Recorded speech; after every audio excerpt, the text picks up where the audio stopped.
अपने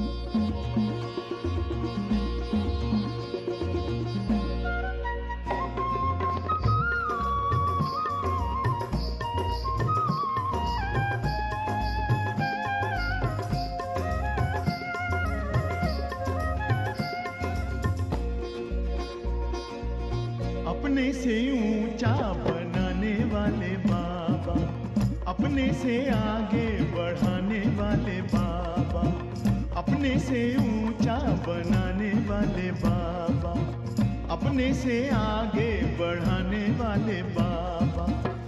क्या से क्या बनाते हो, धन्य है भाग्य हमारे जो हमको पढ़ाते हो। अपने से ऊंचा बनाने वाले बाबा, अपने से आगे बढ़ाने वाले बाबा।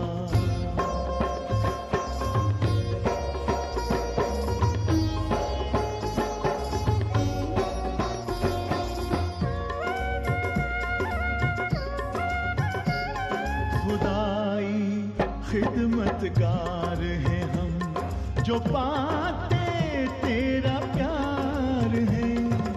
सौभाग्यशाली बच्चे हम, तेरे गले का हार हैं।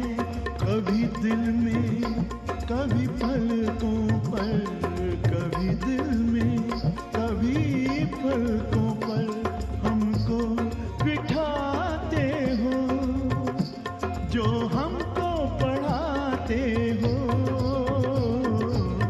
अपने से ऊंचा बनाने वाले बाबा, अपने से आगे बढ़ाने वाले बाबा।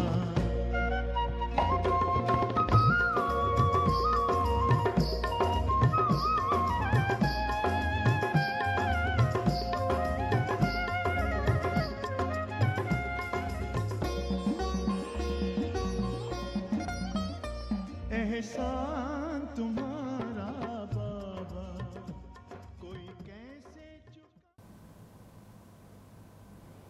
ഓം ശാന്തി. നമ്മൾ ധ്യാനി ദാദിയെക്കുറിച്ച് കേൾക്കുകയായിരുന്നല്ലോ. എന്ന് പറയണത് ആ ശ്യാംലാൽ ഭായ് തന്നെയാണ് അനുഭവം പറയണത്. ദാദിജിയുടെ ദൃഷ്ടിയെക്കുറിച്ച് പറയണം. ഞാൻ മധുബനിൽ താമസിച്ചിരുന്ന സമയത്ത് എനിക്ക് ഓർമ്മയുണ്ട്, തിരിച്ച് മധുബൻ താമസം കഴിഞ്ഞ് ഞാൻ തിരിച്ച് അംബാലയിലേക്ക് പോകുന്നതിന് മുമ്പ് ദാദിജിയുടെ അടുത്ത് യാത്ര പറയാനായിട്ട് പോയി. അപ്പോൾ എനിക്ക് തോന്നി ദാദി ഇപ്പോൾ മധുബനിൽ തന്നെയാണല്ലോ താമസിക്കണേ, അപ്പോൾ പൈസയ്ക്ക് എന്തെങ്കിലുമൊക്കെ ആവശ്യം വന്നാലോ എന്ന് വിചാരിച്ച് ഞാൻ കുറച്ച് പൈസ എടുത്ത് ദാദിജിയുടെ കയ്യിൽ കൊടുത്തു. അപ്പോൾ ദാദി ഉടൻ പറഞ്ഞു, ഈ പൈസ യജ്ഞത്തിൽ കൊടുത്തോളൂ.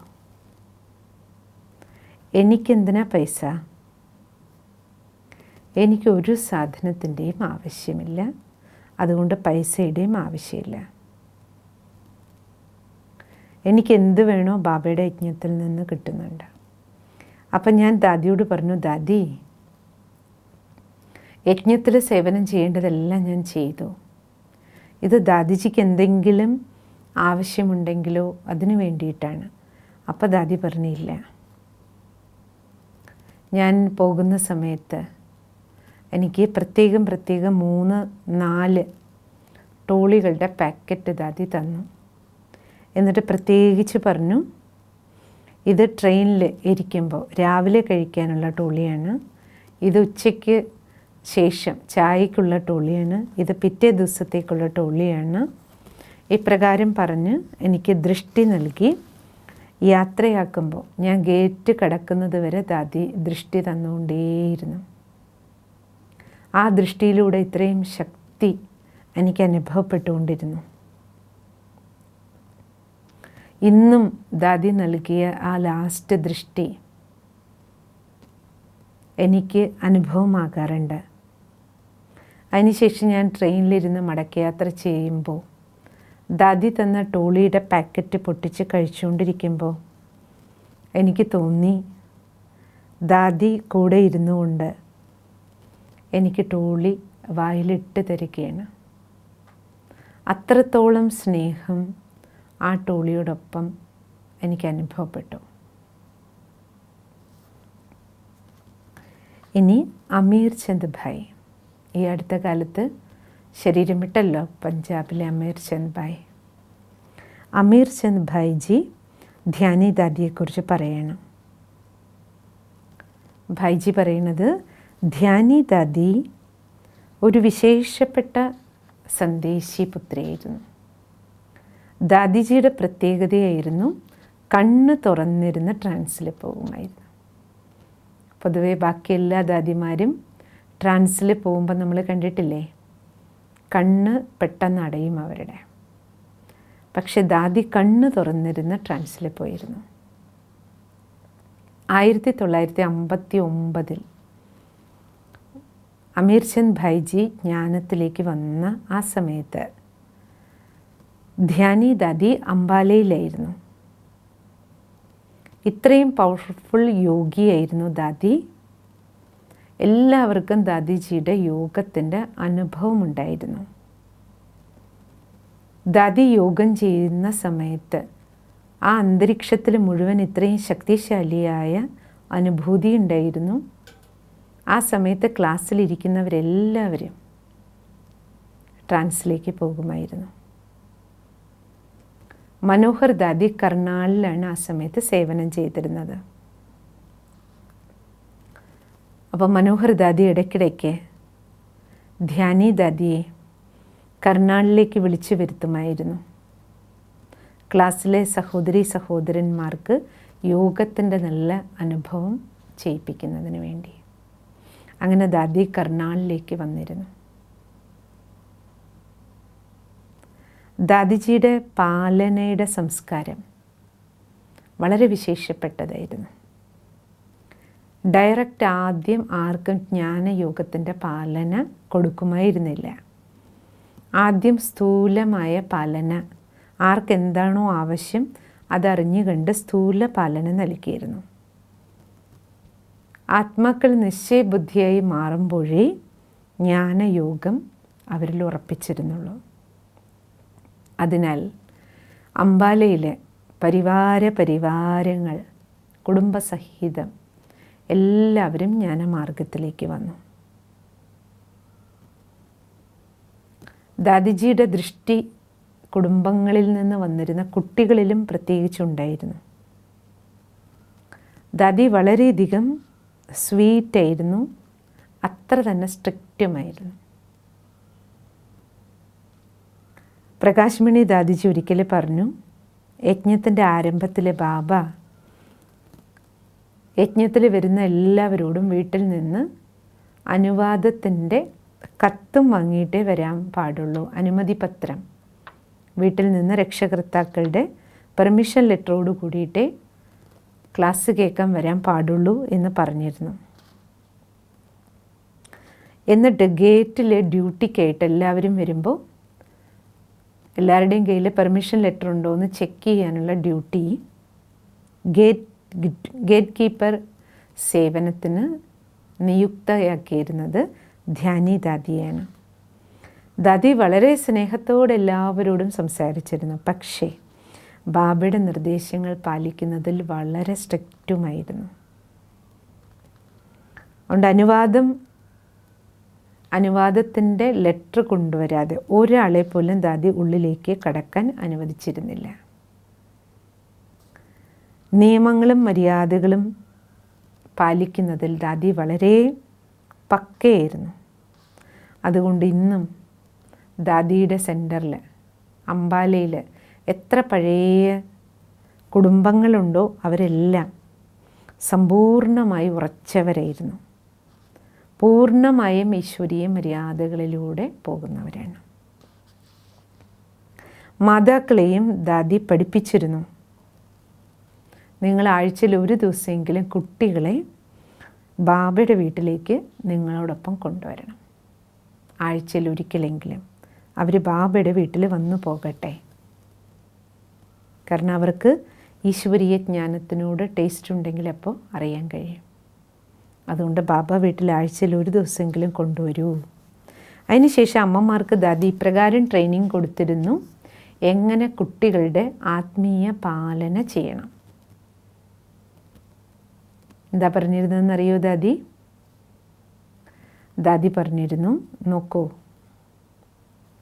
നിങ്ങൾ കുട്ടികൾക്ക് പൈസ കൊടുക്കരുത്. പൈസ കുട്ടികൾക്ക് കൊടുത്താൽ അവർ പുറത്തു പോയി എന്തെങ്കിലുമൊക്കെ വാങ്ങിക്കഴിക്കും. അതുകൊണ്ട് നിങ്ങൾ നിങ്ങളുടെ സ്വന്തം കൈകൊണ്ട് മക്കൾക്ക് എന്തെങ്കിലും കഴിക്കാനുള്ള സാധനങ്ങൾ ഉണ്ടാക്കി അവരുടെ ബാഗിലിട്ട് കൊടുത്തുവിടും. ബാബയുടെ ഓർമ്മയിലുണ്ടാക്കിയ സാധനങ്ങൾ അവർക്ക് കൊടുത്തു വിട്ടാൽ അവർ അത് കഴിച്ചോളും. പകരം അവർക്ക് ബേക്കറിയിൽ നിന്ന് വാങ്ങി കഴിക്കാൻ പൈസ കൊടുക്കരുത്. മറ്റൊന്ന് ദാദി പറഞ്ഞിരുന്നു, രാവിലെ കുട്ടികൾക്ക് നിങ്ങൾ ബ്രേക്ക്ഫാസ്റ്റ് കൊടുക്കുന്നതിന് മുമ്പ് അന്ന് രാവിലെ ബാബയുടെ മുരളിയിൽ നിന്ന് നിങ്ങൾ എന്ത് കേട്ടോ അതിലെ ബാബയുടെ ഒരു മഹവാക്യെങ്കിലും കുട്ടികൾക്ക് കേൾപ്പിച്ച് കൊടുത്തിട്ടേ നിങ്ങളവർക്ക് രാവിലെ ബ്രേക്ക്ഫാസ്റ്റ് കൊടുക്കാൻ പാടുള്ളൂ.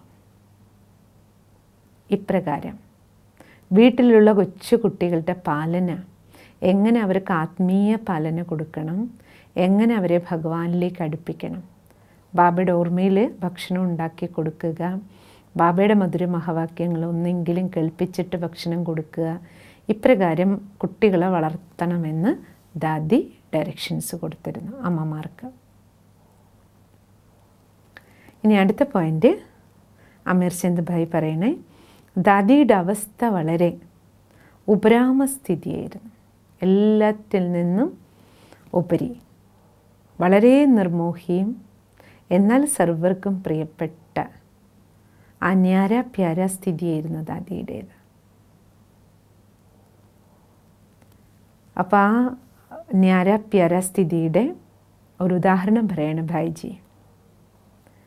ദാദി ശരീരം വിടുന്നതിന് കുറച്ച് മാസങ്ങൾക്ക് മുമ്പ് ദാദിയുടെ ആരോഗ്യം കുറച്ച് മോശമായി. അപ്പോൾ ദാദിജി, പ്രകാശ് മണി ദാദിജി, ദാദിയെ അംബാലയിൽ നിന്ന് പാണ്ഡവ് ഭവനിൽ മധുബനിലേക്ക് കൊണ്ടുവന്നു. അവിടെ ട്രെയിനിങ് സെൻറ്റർ ഉണ്ടല്ലോ ബാബയുടെ, ശാന്തി സ്തംഭത്തിൻ്റെ അടുത്ത് റൂമിൽ ദാദി താമസിക്കുകയായിരുന്നു. അപ്പം ഞാൻ ഒരു ദിവസം ദാദിജിയുടെ റൂമിൽ ദാദിയെ കാണാൻ വേണ്ടിയിട്ട് പോയി. ഞാൻ ചെല്ലുമ്പോൾ ദാദി ബാബയുടെ ഓർമ്മയിലിരിക്കുകയാണ്. ബാബയുടെ ഓർമ്മയിൽ മുഴുകിയിരിക്കുന്നതിൻ്റെ തിളക്കം ദാദിജിയുടെ മുഖത്ത് കാണപ്പെട്ടിരുന്നു. അപ്പം ഞാൻ പോയിട്ട് ദാദിയോട് ചോദിച്ചു, ദാദിക്ക് എങ്ങനെയുണ്ട്? ഉടൻ ദാദി പറഞ്ഞു, ഭായി ഞാൻ തയ്യാറായിരിക്കുകയാണ്. ബാബ എപ്പോൾ വിളിക്കുന്നു അത് കാത്തിരിക്കുകയാണ് ഞാൻ. തൻ്റെ അന്തിമ സമയത്തിനായി ശരീരം വിടുന്നതിന് വേണ്ടി ഇത്രയും സന്തോഷത്തോടു കൂടിയ ഒരു ആത്മാവ് കാത്തിരിക്കുന്നത് കണ്ടപ്പോൾ ഞാൻ ഇത് ദാദിയിൽ മാത്രമേ കണ്ടിട്ടുള്ളൂ. അന്തിമ സമയത്തെ കാത്തുകൊണ്ട് സന്തോഷത്തോടിരിക്കുന്ന ഒരാത്മാവ്, യാത്രയാക്കാൻ വേണ്ടി തയ്യാറെടുത്തിരിക്കുന്ന ഒരാത്മാവ്. കാരണം ദാദിയുടെ യോഗ സാധന അത്ര ശ്രേഷ്ഠമായിരുന്നു. ഇവിടെ ഇരിക്കുകയാണെങ്കിലും ദാദി ജീവൻ മുക്ത സ്ഥിതിയുടെ അനുഭവത്തിലായിരുന്നു. അവസാന നാളുകളിൽ ഞാൻ ദാദിയിൽ കണ്ടതാണ്, ദാദി തികച്ചും ഉപരാമവൃത്തിയിലായിരുന്നു. മനോവൃത്തി ഇവിടെ നിന്നെല്ലാം വേറിട്ട് കഴിഞ്ഞിരുന്നു. വളരെയധികം ന്യാരി പ്യാരി സ്ഥിതി, സർവർക്കും പ്രിയപ്പെട്ട എന്നാൽ സർവരിൽ നിന്ന് വേറിട്ട ആ അവസ്ഥ ദാദിയിൽ കാണാൻ കഴിഞ്ഞിരുന്നു. അതാണ് ഭായിജിയുടെ അനുസ്മരണം, അമീർ ചന്ദ് ഭായിജിയുടെ. ഇനി മറ്റൊരു സഹോദരി അംബാലയിൽ ദാദിജിയുടെ ഒപ്പം കുറച്ച് വർഷങ്ങൾ ജീവിക്കുകയും അംബാല സെൻറ്ററിൻ്റെ ചാർജ് കൃഷ്ണ ബെൻജി ദാദിയെക്കുറിച്ച് പറയുകയാണ്. ഒരു മാതാവിൻ്റെ പാലന ദാദിജി നൽകി. 1974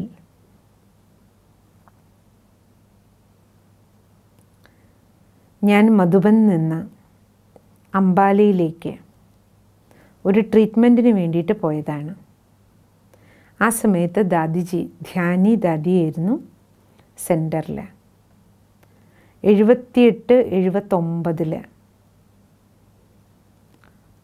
ഏകദേശം കൃഷ്ണബേൻ പറയുന്നത് ഞാൻ ദാദിയോടൊപ്പം 74 മുതൽ ഒരു 4-5 വർഷം ദാദിയോടൊപ്പം ജീവിച്ചിട്ടുണ്ട്. എൻ്റെ ശാരീരികമായ ആരോഗ്യം വളരെ മോശമായിരുന്നു ആ സമയത്ത്. പക്ഷെ ദാദി എനിക്കൊരു മാതാവിനെ പോലെ പാലന നൽകി. ആ സമയത്ത് ഞങ്ങൾ വളരെ സ്നേഹത്തോടെ ധ്യാനി നാനി എന്നാണ് വിളിച്ചിരുന്നത്. കാരണം ഒരു മുത്തശ്ശിയെ പോലെ ദാദി ഇരുന്ന് കുഞ്ഞു കുഞ്ഞു കാര്യങ്ങൾ ഞങ്ങളുടെ ഓരോ ചെറിയ ചെറിയ കാര്യങ്ങളിലും ശ്രദ്ധ വയ്ക്കുകയും എല്ലാ ആവശ്യങ്ങളും നിറവേറ്റി തരുന്നതിലും ദാദി സമ്പൂർണ്ണ ശ്രദ്ധ വച്ചിരുന്നു.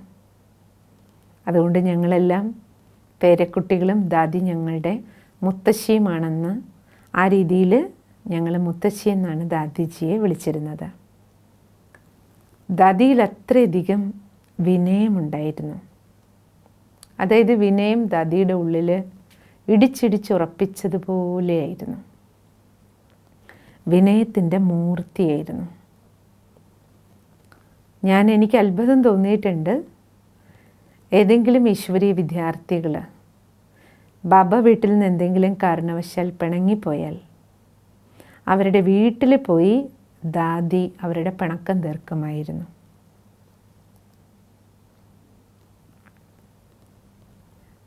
തൻ്റെ ജീവിതത്തിൽ അവർക്ക് ദാദിയിൽ നിന്ന് കിട്ടിയ ഈ അനുഭവം കൊണ്ട് ബാബയുടെ കൈയും കൂട്ടും വിടാൻ ഒരിക്കലും തോന്നിയിരുന്നില്ല. കാരണം ദാദി സ്വയം വീട്ടിൽ പോവുക, അവർക്കുണ്ടായിരുന്ന പിണക്കം തീർക്കുക. അപ്പം പിന്നെ അവർക്ക് എങ്ങനെ ബാബയുടെ കൈ വിടാൻ തോന്നും?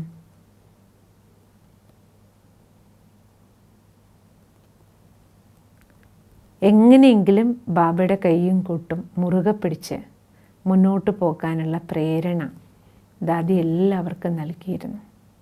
ആഴ്ചയിൽ ഒരു ദിവസമെങ്കിലും എങ്ങനെയെങ്കിലും ബാബയുടെ വീട്ടിലെത്തണം.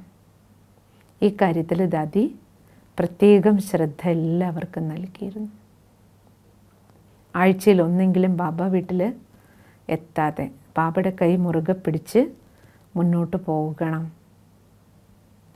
ഏത് തരത്തിലാണെങ്കിലും ആഴ്ചയിൽ ഒന്നെങ്കിലും ബാബ വീട്ടിൽ വരാതിരിക്കരുത്, ഭഗവാന്റെ കൈ വിടരുത്. അങ്ങനെ ദാദി സർവരുടെ കൈയും ബാബയുടെ കയ്യിൽ മുറുകെ പിടിപ്പിച്ചിരുന്നു.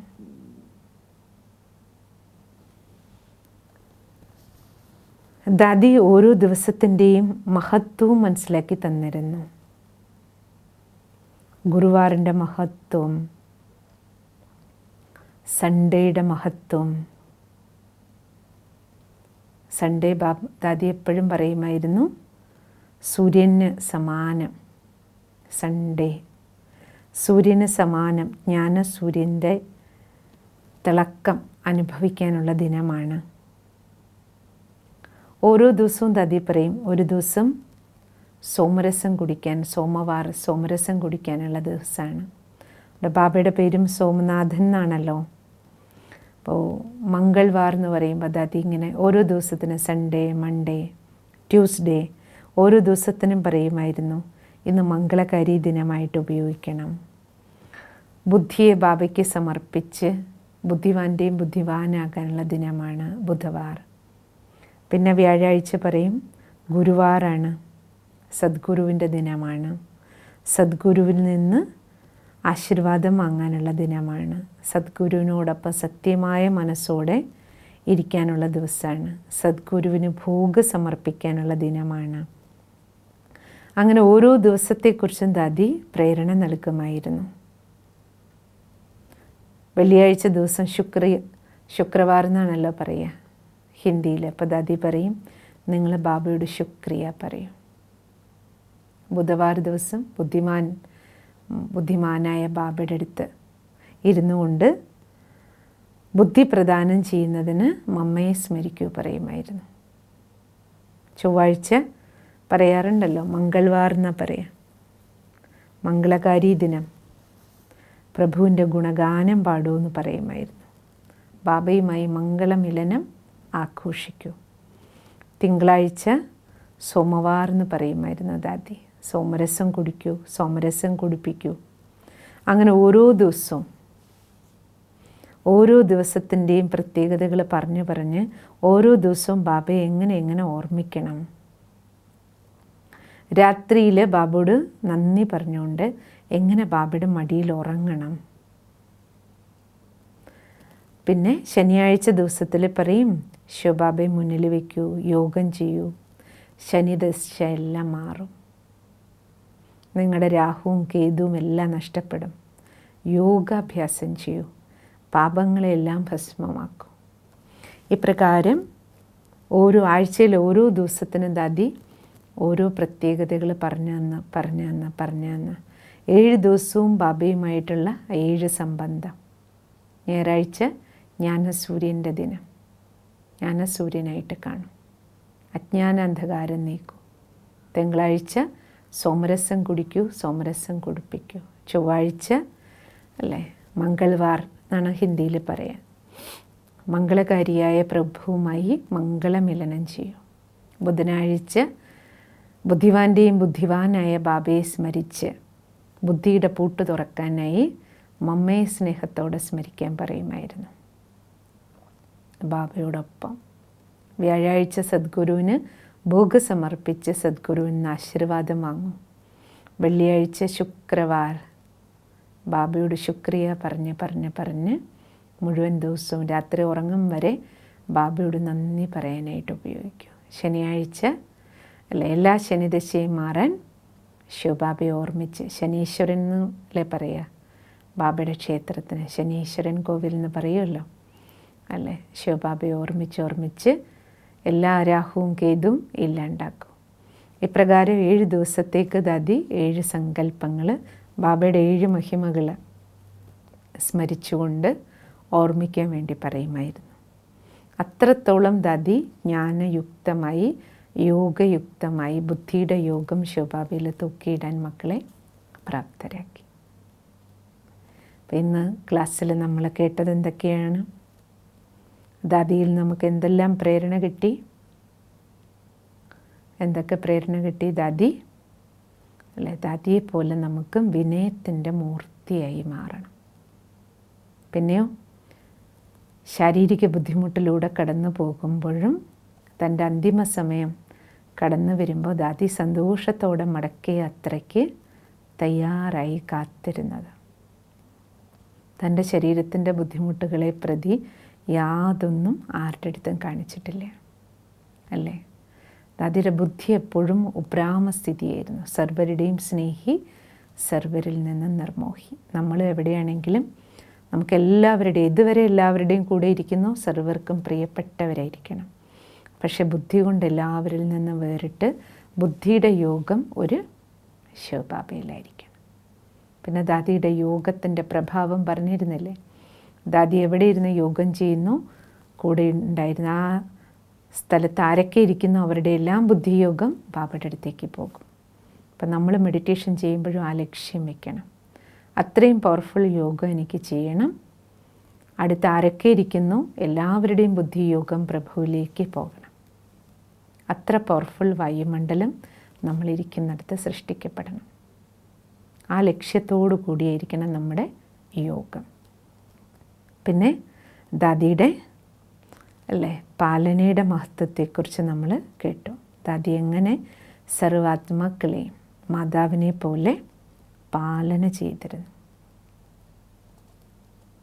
ലാസ്റ്റ് പോയിൻ്റാണ് 7 ദിവസം ബാബയുടെ 7 മഹിമകളിലൂടെ ബാബയെ സ്മരിക്കാൻ. ഓരോ പോയിൻറ്റും ഓർമ്മിച്ച് ബാബയുടെ ഓർമ്മയുടെ സുഖത്തിൽ ബാബയോട് നന്ദി പറഞ്ഞ് ബാബയുടെ മടിയിൽ സുഖനിദ്ര പോകാം. ഇന്നത്തെ മുഴുവൻ ദിവസത്തെ കാര്യങ്ങളും ഓർമ്മിച്ച് ബാബയോട് നന്ദി പറയും.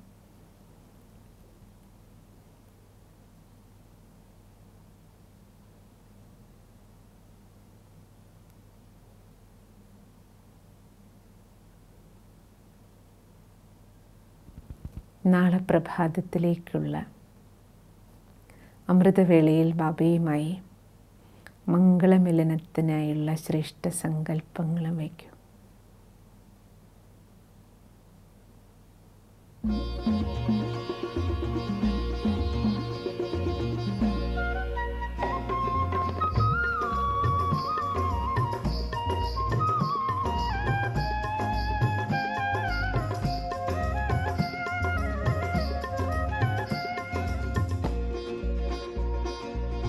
अपने से ऊंचा बनाने वाले बाबा, अपने से आगे बढ़ाने वाले बाबा, अपने से ऊंचा बनाने वाले बाबा, अपने से आगे बढ़ाने वाले बाबा, क्या से क्या बनाते हो, धन्य है भाग्य हमारे जो हमको पढ़ाते हो,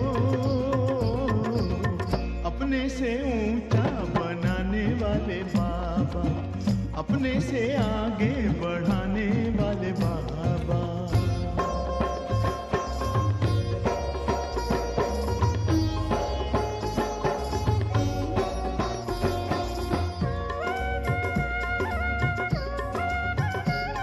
खुदाई खिदमतगार हैं हम जो पाते तेरा प्यार है, सौभाग्यशाली बच्चे हम तेरे गले का हार हैं, कभी दिल में कभी पलकों पर, कभी दिल में कभी पलकों पर हमको बिठाते हो, जो हमको पढ़ाते हो,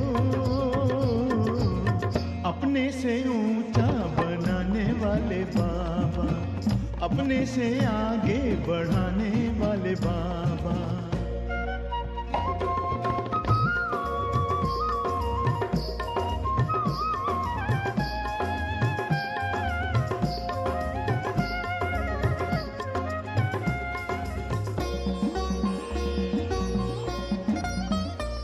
एहसान तुम्हारा बाबा कोई कैसे चुकाएंगे, महिमा तुम्हारी बाबा किन शब्दों में गाएंगे, नित्य शिक्षाओं भरी मुरली सुनाते हो, जो हमको पढ़ाते हो, अपने से ऊंचा बनाने वाले बाबा, अपने से आगे बढ़ाने वाले बाबा।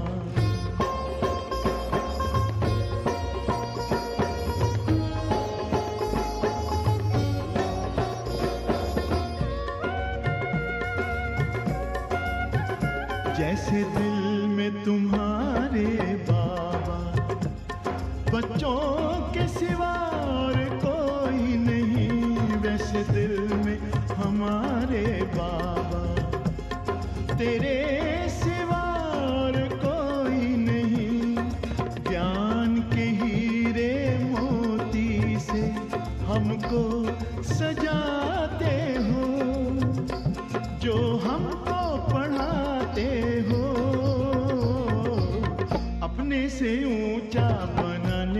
वाले बाबा, अपने से आगे बढ़ाने वाले बाबा, अपने से ऊंचा बनाने वाले बाबा, अपने से आगे बढ़ाने वाले बाबा।